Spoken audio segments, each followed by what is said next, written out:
Layunin ng Eye Care Compassion Ministry ng Jesus is Lord Church na ipadama ang pag-ibig ng Diyos sa pamamagitan ng pagbibigay ng tulong o pagkalinga sa mga nangangailangan.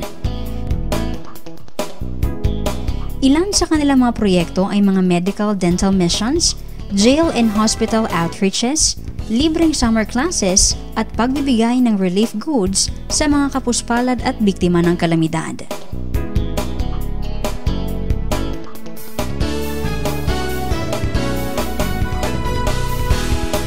Nitong nakaraang bakasyon, muling isinagawa ang Gabay sa Karunungan Project sa pakikipagtulungan ng JILCF o Jesus is Lord Colleges.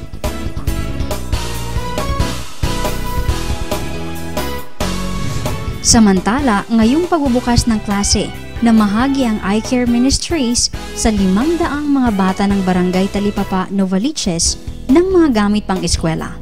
Ito ay bilang bahagi ng kanilang proyektong Give a Child a Backpack. Kaya ngayon, mga bata, dahil mahal kayo ng Panginoong Jesus, nilagay sa puso namin na sa lugar na ito ay mabigyan kayo kahit papaano ng isang maliit na regalo para magamit nyo sa inyong pag-aaral. Ibinahagi rin ang salita ng Diyos sa pamamagitan ng kwentong pambata.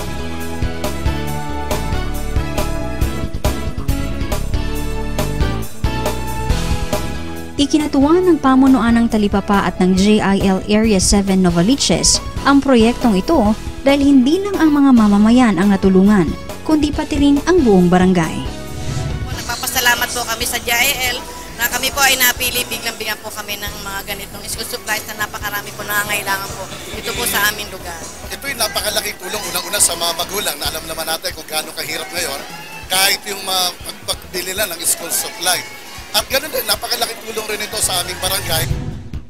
Nagpapasalamat din ang mga magulang at ang kanilang mga anak sa tulong na binahagi ng Eye Care. Laking tulong talaga kasi katulad namin na kulang sa budget. Maraming salamat po dahil binigyan niyo po ako. Malaki pong pasasalamat para bilang magulang. Siyempre mahirap po ang buhay, di ba? Maraming salamat po sa tulong na Eye po. Para sa mga nais sumuporta sa mga proyekto ng Eye Care Ministry at matulungan ang ating mga kababayan, magpadala lamang ng mensahe sa email na nakikita sa inyong screen o bisitahin ang website ng JIL Worldwide.